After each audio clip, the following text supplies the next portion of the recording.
चूहे जो है संसार के कुछ खास बुद्धिमान प्राणियों में से एक हैं और इनकी याददाश्त जो है वो काफ़ी तेज़ होती है।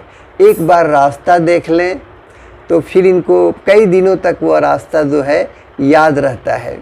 ये सफाई पसंद होते हैं और ये खास करके बहुत दूर वैसे नहीं देख पाते हैं, लेकिन इनकी जो घ्राण शक्ति है और इनके जो मूंछ होते हैं, विस्कर्स जो होते हैं, उसकी सहायता से इनका जो सेंस ऑफ कांटेक्ट है, इनका जो सेंस ऑफ स्मेल है, वो काफ़ी जो है डेवलप्ड होता है। ये कलर ब्लाइंड होते हैं, ये रंगों में ज़्यादा अंतर नहीं कर पाते हैं और स्वभाव से ये काफ़ी संकालु होते हैं। ये आसानी से आपको हुडविंग कर देते हैं, आपको चकमा दे देते हैं और ये जो आपके चीज़ों को नुकसान पहुंचाते। दरअसल होता क्या है कि अगर ये नहीं काटें, अगर ये नहीं कुतरें तो इनके दांत जो है लगभग 1 साल में 12.4 सेंटीमीटर तक बढ़ जाएंगे और जिससे इनका जो इंसिजर दांत है आगे का, और फिर इनका खाना पीना ही बंद हो जाएगा, तो ये मर जाएंगे। इसलिए काटना जो है, डैमेज करना जो है, इनकी मजबूरी हो जाती है। ये दिन रात मेहनत करते हैं, बीच बीच में आराम भी करते हैं और एक बहुत बड़ी खासियत है कि ये कभी वॉमिट नहीं करते हैं। अगर कुछ गलत चीज़ भी खा लिया तो इनको वॉमिटिंग नहीं होता है। और एक और चीज़ कि इनमें नियोफोबिया होता है, यानी नए चीज़ों का डर। कोई भी चीज़ केवल आप उसका अगर रंग रूप बदल करके रख दें इनके रास्ते में या इनके खाने की जगह, वे जो है वहाँ नहीं आना चाहेंगे, वे डर जाएंगे। इस डर को हम कहते हैं नियोफोबिया। तो एक जीके के लिए भी अच्छा प्रश्न है। और ये बहुत अच्छे तैराक होते हैं। 1 से 2 साल तक चूहे औसतन जीते हैं और ये काफ़ी बच्चे पैदा करते हैं। 6 से 16 सप्ताह के बीच में इनमें काफ़ी रिप्रोडक्शन होने की जो है ना वो टेंडेंसी देखी जाती है। इनका जो प्रेगनेंसी होता है वो 18 से 22 दिनों तक का ही मात्र होता है और एक बार में 1 लीटर में इनके 2 से 22 बच्चे हो सकते हैं। और एक जोड़ा अगर चूहिया है तो उससे देखा जाए तो 800 से 1250 तक चूहे पैदा हो सकते हैं और इनके पूरे संतति को, यानी इनके बच्चों को, फिर उनके बच्चों को, इस तरह से अगर आप जोड़ दें तो हो सकता है कि एक जोड़ा चूहा जो है वो 1,36,000 संतति को जन्म दे दे। तो इस तरह से आप देखते हैं कि कितना विगरसली ये ब्रीड करते हैं और इतना बढ़ नहीं पाते हैं फिर भी, इसलिए कि इनके कुछ प्राकृतिक अपने दुश्मन भी होते हैं, कुछ शिकारी भी होते हैं। इसलिए एक हद तक इनका प्रबंधन जो है ना प्रकृति भी खुद करती रहती है। फिर भी लगभग 20 से 25% तक ये हमारे फसलों को हानि पहुंचाते हैं और घर में जो हानि होती है, बहुमूल्य चीज़ों की हानि होती है, वह तो अलग है। इसके अलावा ये काफ़ी जो है अच्छे आर्किटेक्ट होते हैं, घर बनाने की कला में काफ़ी माहिर होते हैं। और इनके घर में अगर आप देखेंगे कोड करके तो लोगों ने देखा है कि बजाबता उसमें ड्राइंग रूम होता है, उसमें बेड रूम होता है, अलग से स्टोर रूम होता है जहां अनाज और बालियों वगैरह को इकट्ठा करते हैं। फिर इनका स्लीपिंग रूम भी अलग होता है।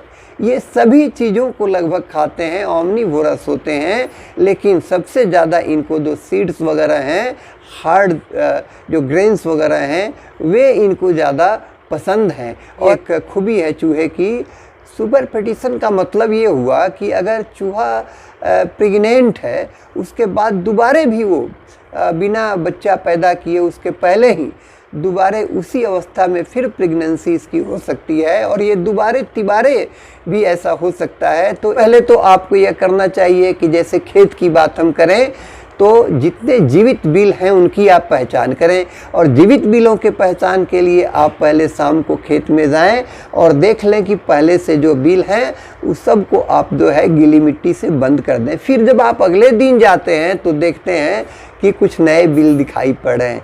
ये जो बिल हैं यही जो है लाइव बरोज हैं, इन्हीं को आप जीवित बिल मानिए। और इस तरह के अगर आप 20 जीवित बिलों को देखते हैं 1 हेक्टेयर में, 2.5 एकड़ में, तो आप जो है समझे कि चूहों का प्रकोप जो है काफ़ी है और इनका नियंत्रण जो है ज़रूरी हो गया है। वैसी स्थिति में आप कोशिश तो पहले स्लो पॉइजन से करें, उसकी भी हम चर्चा करेंगे, और फिर बाद में आप उस पर तेज पॉइजन डालें। तो स्लो पॉइजन के लिए हम जो है ये एक केमिकल है, उसका नाम है ब्रोमाडियोलोन पॉइज़न है, इसका हम इस्तेमाल करते हैं। तो आइए देखिए कैसे उसको करते हैं। आप लगभग जो है 1 किलो से थोड़ा सा कम 960 ग्राम दलिया लें, मक्का का या चावल का, गेहूं का या ज्वार का, किसी चीज़ का दलिया लें, आटा नहीं, दलिया, ठीक है। उसमें 20 ग्राम आप सरसों का तेल मिलाएं, मस्टर्ड ऑयल, और उसमें यह जो जहर है ब्रोमाडियोलोन, यह एक एंटीकोगुलेंट है। इसको खाने के बाद खून शरीर में जो है वो जमने की प्रवृत्ति खत्म हो जाती है। यह जो ब्रोमाडियोलोन है इसको एंटीकोगुलेंट कहते हैं। 0.25% लें, इसका 20 ग्राम लें, इस 960 ग्राम में इसको भी मिलाएं, फिर थोड़ा सा पानी मिला करके इसको अच्छी तरह से गूंथ लें, फिर गोली बना करके इसको जो है आप जीवित बिलों में डालें, ठीक है। उसके पहले फॉल्स बेटिंग करनी है, उसके बारे में भी हम बताएंगे। तो इस तरह से इसके जो ब्रोमाडियोलोन है इसके कुछ जेल्स वगैरह भी मिलते हैं, ठीक है। और उस जेल को जो है बजाबता ट्यूब में होता है, निकाल करके आप रोटी वगैरह पर भी लगा करके जब देंगे, रखेंगे उसके रास्ते में, उसके जगह पर, तो चूहे इसको खाएंगे और वो 1-2 दिनों में मर जाएंगे, ठीक है। अब हम आइए कुछ तेज़ जहर की चर्चा कर लेते हैं। तो तेज़ जहर की चर्चा में सबसे पहले हम नाम लेंगे जिंक फॉस्फाइड का, ठीक है। ये जो जिंक फॉस्फाइड है ये इसके लिए 1 किलो, फिर आप उसी तरह से दलिया लीजिए, गेहूं का या चावल का, ठीक है, या ज्वार वगैरह जिसका भी दलिया हो, उसमें 20 ml आप मस्टर्ड ऑयल मिलाएं, थोड़ा सा पानी मिला करके। लेकिन इसमें चीनी या मीठा वगैरह मिलाने की ज़रूरत नहीं है, जैसा कि पहले कुछ लोग कहते थे, ठीक है। अब आप क्या करें कि इसका पिलेट्स बना लें, गोली बना लें, और पहले आपको फॉल्स बेटिंग करना है, सिंपल, बिना कोई केमिकल मिलाए हुए, यानी अभी उसमें केमिकल आपने नहीं मिलाया, ये फॉल्स बेटिंग हो रहा है, ठीक है। इसमें अभी आपने जिंक फॉस्फाइड नहीं मिलाया, केवल दलिया, उसमें थोड़ा मस्टर्ड ऑयल 20 ml, और फिर थोड़ा पानी मिला करके उसको गूंथ लिया, और 1 से 2 गोली वो 10 से 15 ग्राम का, इसको आप उन जीवित बिलों में पहले डालिए। ये फॉल्स बेट हुआ, इसमें कोई पॉइजन नहीं है। और जब 1-2 दिनों तक इस तरह से आप बेटिंग करेंगे तो चूहे इसको खाएंगे, और तब आप जो है असली बेटिंग करेंगे, असली चारा उसमें जहर वाला डालेंगे। इसके लिए आप 1 किलो जो है इन्हीं चीज़ों में से किसी चीज़ का दलिया लें, 20 ml उसमें आप मस्टर्ड ऑयल मिलाएं, और 20 ग्राम यह जो जहर है जिंक फॉस्फाइड इसको डालें, और थोड़ा सा पानी मिला करके इसको गूंथ लें। 10 से 15 ग्राम का आप जो है बॉल बनाएं, और उन जीवित बिलों में अब जो है फॉल्स बेटिंग के बाद आप इसको डालें। तो चूहे चूँकि परिक चुके हैं तो इसको वो खाएंगे, और उनका जो है एक तरह से प्राणांत हो जाएगा, ठीक है। इस तरह से आप चाहें तो एल्युमिनियम फॉस्फाइड का भी इस्तेमाल कर सकते हैं। 0.6 ग्राम के पिलेट्स आते हैं, इनको भी आप जीवित बिलों में डाल सकते हैं, लेकिन इसको एक्सपर्ट की देख रेख में ही डालना चाहिए या उनसे डलवाना चाहिए। इसका पाउडर भी आता है एल्युमिनियम फॉस्फाइड का आजकल, उस पाउडर को भी जो है आप पाउच में आता है, इसको आप उन जीवित बिलों में डालें, ठीक है। के लिए उनको जिंदा पकड़ने के लिए आप ट्रैप्स का इस्तेमाल करें। ऐसे भी ट्रैप्स आते हैं जो उनको मार देते हैं पकड़ने के क्रम में, ठीक है, तो वो उतना अच्छा नहीं माना जाता है, आप उसको भरसक अवॉइड करें।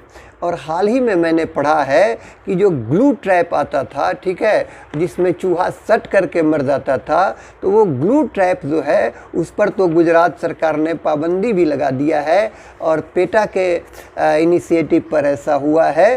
तो आप ग्लू ट्रैप का जहाँ पाबंदी नहीं है वहाँ भी आप कोशिश करें, क्योंकि ग्लू ट्रैप में सटने के बाद जो चूहे मरते हैं उनका डेथ जो है वो काफ़ी पेनफुल होता है।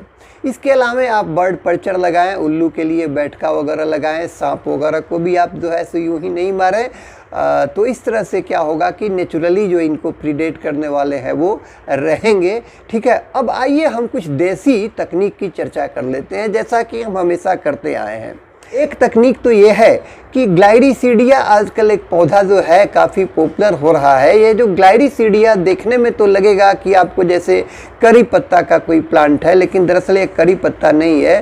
तो ये ग्लाइरिसीडिया जो है ये दरअसल विदेशी मूल का पौधा है। ठीक है, और यह भी इसका भी बार्क जो है एंटीकोगुलेंट का काम करता है। इसके छाल का पाउडर बना करके ग्लाइरिसीडिया का, ठीक है, और ये ढैंचा की तरह ग्रीन मैन्योरिंग भी करता है खेत में, और ये चूहों के लिए जो है काफ़ी देखा गया है कि भगाने के लिए काफ़ी जो है ये मुफीद है। तो ग्लाइरिसीडिया का जो पाउडर है इसके बार्क का, उसको आप बॉयल किए हुए गेहूं के दानों में, आप जैसे 10 किलो आपने 5 किलो गेहूं का दाना ले लिया, उसको बॉयल कर लिया, ठीक है, और उस बॉयल किए हुए गेहूं के दाने में आप जब इस ग्लाइरिसीडिया के पाउडर को मिला करके खेत में छिड़क देंगे तो क्या होगा कि चूहे जो है रिपेल्ड हो जाएंगे, वो भाग जाएंगे। अगर कभी खाते हैं तो ये एंटीकोगुलेंट का काम करता है। आपके खेत के मेड़ पर ये संभालू यानी निर्गुंडी का जो पेड़ है वह लगा हुआ है, झाड़ियाँ लगी हुई हैं निर्गुंडी की, ठीक है, या फिर अकवन आँख जिसे कहते हैं उसकी झाड़ियाँ लगी हुई हैं, उससे भी जो है चूहों का प्रकोप कम होता है। अब एक और पौधा है कवाच, जिसको आप मुकुना प्रूडियंस कहते हैं। कवाच का नाम आप लोग क्रॉन्च करके भी आता है, आयुर्वेदिक पौधा है एक तरह से कहा जाए, मेडिसिनल। तो कवाच जो है जहाँ भी बड़ी में सटता है काफ़ी तेज़ खुजलाहट वहाँ पर जो है होती है, ठीक है, बहुत तेज़ फली है, रोएदार फली अगर आप बिलों में डाल देते हैं तो इससे भी जो है चूहों में खुजलाहट होती है और वो भाग जाते हैं।